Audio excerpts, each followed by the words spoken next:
Testing 1, 2, 3. I think this is working, but anyway, we're back here. So, all right, guys. Last time when I tried to explain, no. Last time when I tried to explain stuff about the Woodbridge Village Association Board of Directors and the summary that they had for us on how they were planning to increase stuff, all kinds of bad stuff happened during the live stream, including I got cut off. I got cut off by the YouTube algorithm and cloud of death and all that stuff. It was interesting to see. There's some interesting things in here. Wait. Let's cover up the important stuff. Let's cover up the important stuff. But there's a bunch of redacted stuff that's going on over there. I don't know. Can you see the redacted stuff? Does it focus? Does it focus on the hocus pocus? Anyway. So yeah, there's a lot of interesting redacted stuff where it's been like crossed out and then still sent to you. I'm not sure what that means. But again, like I struggle with reading anyway. So I don't know. I don't know. Anyway, enough about that. Let's remember kids, and children of all sizes, children of all ages and sizes. Let's make sure to remember to vote yes on Prop 69. I mean, I will register to vote if I can get Prop 69. If you don't know what that's about, just go back and watch a few of the old videos and you'll know. Today we're talking about none other than intentional robots, but also the quest. Because you know that there's a guy out there called, Mark Zuckerberg. Mark Zuckerberg created this thing here. He didn't do it all by himself, okay? Just like he didn't create Facebook all by himself. There were others that helped him out. We have to realize that. He's just the fun figurehead that we all like to scream about. But he was nice. And he said recently that in VR, legs are going to be a thing. Legs, and come on, we know how much we love our legs. Especially me, my funny looking gimpy legs. So yeah, when we're in VR, we're going to have legs now. I thought we always had legs, but apparently this is a new thing. But don't worry. It's gone crazy. It's getting more views than Star Wars and Yoda. You see, it's getting more views than Horizon Hobby. This whole legs thing has gotten out of control, and all he wanted to do is just leave me a little message on there about legs. So sorry. I'm sorry, man. Mark, he gets so much heat, doesn't he? He does. He gets so much heat. But you know what he could do to redeem himself? He could get some of that Elon Musk burnt hair. Or if Elon doesn't want to help me, then maybe we could get some of that Wet Dog. Wet Dog is the new perfume that I'm going to be creating. I was hoping that Elon would reach out, but he's still busy with Twitter. I told him to drop it, but he's still trying to slay the monster and slay the dragon. His clubhouse is pretty empty these days, so maybe he's trying to get the dragon to be inside the clubhouse, and then more people will come up. But he's helping out with that burnt hair thing. That is helping him out to make a few more dollars so that he can get all the good stuff to work. Anyway, remember this book? I showed you guys this book a while ago, and it says something quite interesting here. Let me see if I can read it. I got burps. I'm sorry, I got burps. When you're doing a live stream, you can't just stop it and then you got burps, you just gotta let them out. All right, so there we go. So it says, this thesis suggests a complete framework. Theory of enlarged mind. Look, right here. It says right here. Theory of enlarged mind. They want to grow your brain or they want to grow the brain of computers, of robots, somehow. Where these questions can find a proper answer, the enlarged mind is where these questions can be. I don't know. This ability is traditionally called intentionality. Intentionality. Human beings are able to refer to external events by means of mental representations. They are. With most of them anyway. What is a mental representation? That's another good question to ask yourself. Instead of attempting to sorry about that. It must be COVID. It must be COVID out there. No, it's not. No, it's not. They told us that COVID is over. And yet Amazon, I was on Amazon earlier today, just looking at the Amazon, the speaker, the Echo, whatever they call it these days. And it said, flu season is coming, be careful. It's that time of year when the government releases its latest, accidentally releases its new and most deadly virus. So what are we doing with that? Are we finally finding a cure? Are we looking for a cure, searching for a cure for the flu yet? Are we looking for a cure for the flu yet? No. Anyway, so let's say instead of attempting to naturalize intentionality, we propose to intentionalize nature. Is that what we do? Well, it says on the book, so it must be true. The capability of self-organizing the reinforcement signals on the basis of experience is seen as the fundamental element to produce an intentional being. Do we believe any of that? Maybe we do. It was written in the book. It was written in the book, and on the top here it says diss, so try not to diss it. Okay, do not diss it. Do not diss. Do not diss. It's a pretty good book. So it's not 100% kid-friendly, so there could be things that I say that may scare the occasional YouTuber away. So be it. So be it. Let's see. When robots are subjects. Let's see. What is a subject? Okay, okay. So, Gerard Edelman, Gerard, I don't know. Gerard, I'm going to say Gerard Edelman. He says, I think that the conscious mind is the most important subject imaginable. We are at the beginning of the neuroscientific revolution.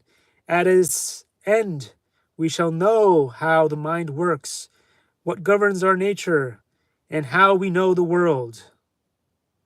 But the question is, will we discover all this, or will the robots discover this, and then we will learn from the mistakes made by the robots? That is the real question. Because there's a lot of robots out there, like Alexa. She's kind of fun to talk to. You have all kinds of robots out there that you can talk to. And some of them not so good with the communication, and others pretty good. So I don't know. Will they be so smart? Will they become their own? I think the ones that are really worrisome, the worrisome robots are the ones that nobody sees on TV and in the news. The ones in the Skynet that nobody gets to see because they're hiding those. They don't want you to know. They want you to think that robots are stupid. And for the most part, they are. They are, but not all of them. So anyway, so that is what David Chalmers says. Consciousness is the biggest mystery. It may be the largest outstanding obstacle in our quests for a scientific understanding of the universe. I don't know. Make your own opinions on that. Talking about the mind for many people is rather like talking about sex. Slightly embarrassing, undignified, maybe even disreputable. Of course, it exists, some might say, but do we have to talk about it? Yes, we do. At least these are the thoughts of Daniel Dennett. Daniel Dennett over here. Those are the thoughts of Daniel Dennett. I don't know. What do you guys think? What do you guys think? Maybe we talk too much about it, and so in the modern world, and so it's gone out of control. I don't know. I don't know. Maybe it's a good thing. Maybe it's a good thing. Maybe it's a bad thing. We shall find out. It says, there is a traditional distinction between subjects and objects.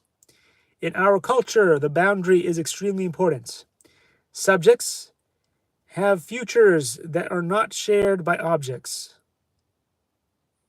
Are you serious though? Okay, he says so. For example, subjects have rights, while objects can be treated in any conceivable way. But should they? But should they be treated? So, I don't know. I don't know about that one.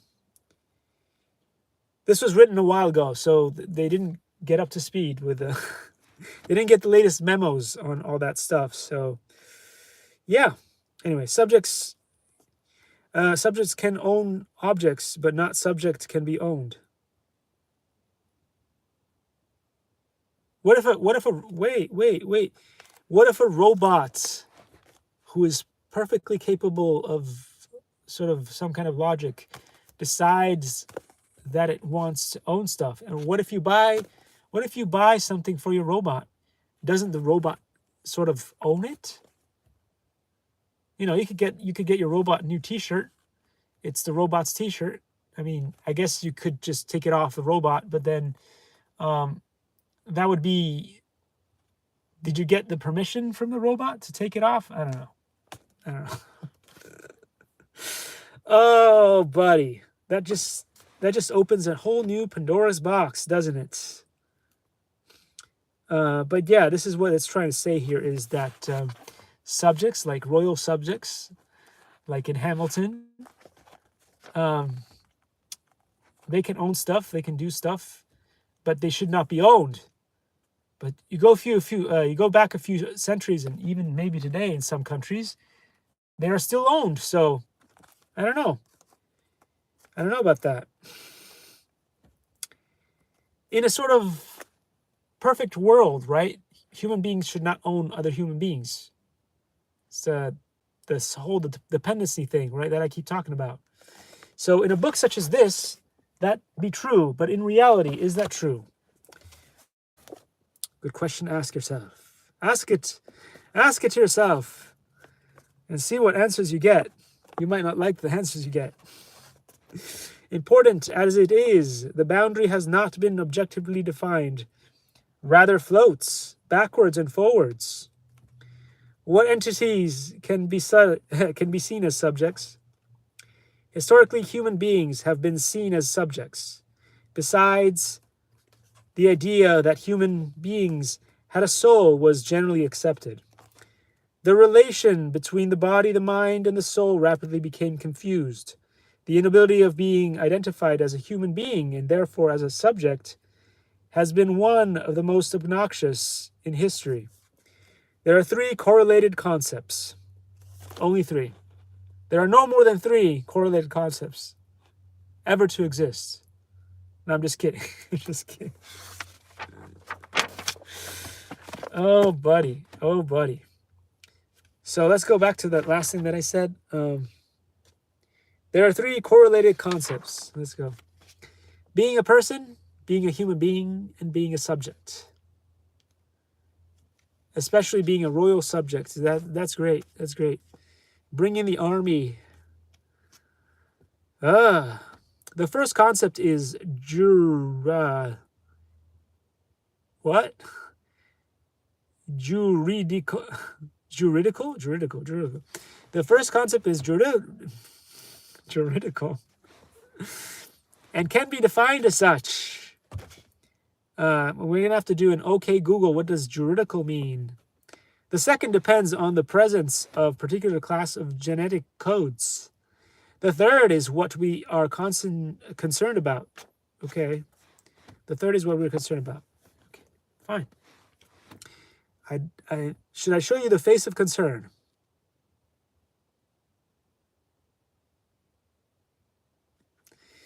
It depends on the existence of a real subject's experiences. The practical difficulty in determining its existence has provoked a de facto equivalence between the status of human being and the status of subject. This can be questioned for several reasons. I don't know. I'm just like EA Games. I like to challenge everything. It's in the game. It's in the game. Being a human being is an anthropomorphic principle without any a priori justification. Okay. Do they really need to use big words? But they do. Like the Ptolemaic idea of the Earth as the center of the universe, it might prove itself wrong. I don't know. Okay. Read it to yourself. There have been species different from our own that showed evidence of being real subjects. For example, specimens of Homo neanderthalis buried their relatives. They did. When they were alive, of course. They buried the relatives alive after they ate them. I mean, no, that doesn't work. That doesn't work. Those are the pygmies. Were they the pygmies, though? They might have been the pygmies. I don't know. You never know. Cannibals. Hannibal Lecter. He was there sometime. Several species mutates. Mutandis is not a kind of underwear, but you need to be Italian to understand that joke. Cats, dogs, dolphins, monkeys could deserve the status of subjects. What do you mean could? What do you mean could? They do. They could just deserve to be treated well. That's all. In the future, there could be machines functionally equivalent to human beings. There already are. Should they be considered real subjects? In some cases, yes. I believe there is one lady, robot, that is, I don't know, I think she has a social security number. She's able to travel and stuff. So that's an interesting robot there. There are living organisms, genetically human, that do not show any evidence of being subjects. Clinically dead patients, anencephalic patients. And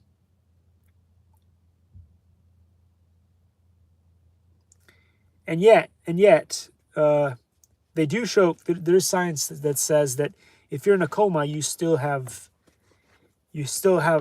elements of being subject. You still do have elements of being alive and well. You could still have brain functionality. So this is outdated. This is a problem with some books. They're great. They still make you think, but some of the concepts, when science moves forward into the future, you have to rewrite this with a new and brilliant mind of the modern individual. All right. Anyway, there is not any priori connection between. I think what they mean, there is no previous. They could have just put previous, but why did they have to put an Italian word or a Latin word in there? I don't know. Pretentious. I call it pretentious. Anyway, between the presence of a particular kind of biological material containing a particular DNA and the presence of a subject. I'm falling asleep. I'm trying my best to stay awake. Stay awake, children. Stay awake. This is very riveting stuff. Squirrel, hawk, squirrel, squirrel, mouse. Screaming monkeys in my brain. There is a natural habitat No, criterion. He couldn't just say criteria, so everybody would understand. No, no, there is a natural criterion to distinguish between subjects and objects. The first one have the capability of having experiences, of being aware of what happens to them and around them. They are being in world, using Martin Heidegger's terminology. In simple words, they are conscious. On the contrary, objects do not have experiences. They are always unconscious.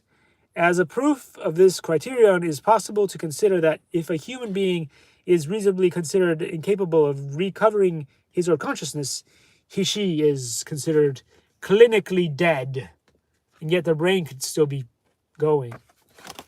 And to have a few of my native friends would probably disagree with the fact that objects don't have feelings.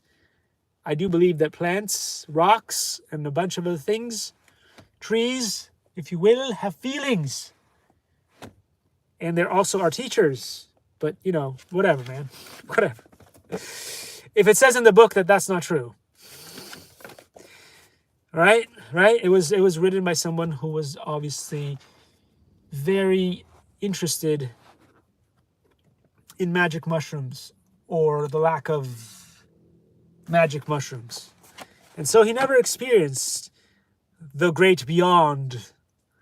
And then he was biased in his thinking because indoctrinated by the church. I'm just kidding. Anyway, so the being is no longer subject but has become objects. So that's why they call them vegetables.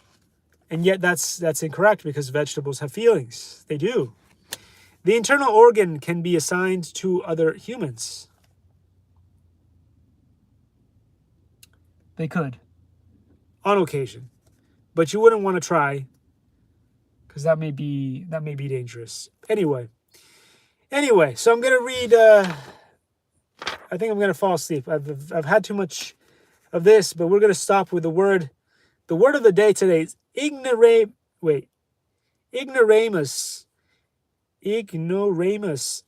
and then ignorabimus, because that's, didn't realize that's from, what's that language again? That dead language, Latin. Greek's still alive, but, you know, I'm sorry.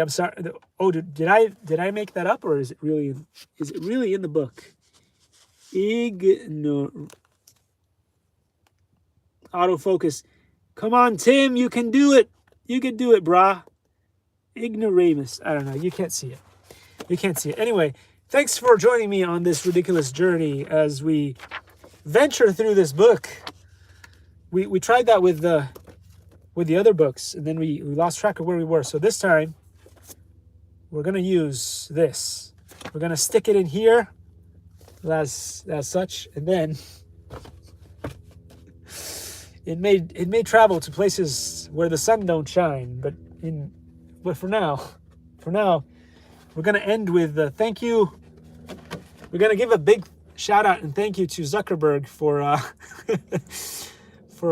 the joke. I thoroughly appreciated his joke on legs, and thank you for putting that in.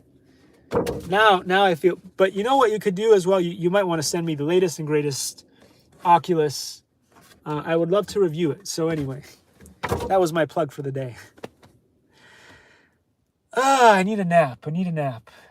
It's too early. Anyway, kitty winks of all ages and sizes and shapes, and male, female, and non-binary, as you will. Thank you for joining me on this very important journey, and I don't know if it's important. on this journey. And if you don't see me tomorrow, it's because, you know, the worst happened. But if you do see me tomorrow, then maybe the best happened. I don't know. But what is the best and what is the worst? Get this book and you will find out. But even better, you could get the secrets of Wing Chun from that amazing teacher that I have. which is better than yours because he doesn't believe in stirring the pot. Anyway, if you don't know what that's about, check it out in another video. I'll see you. Have a great day. Take care, guys.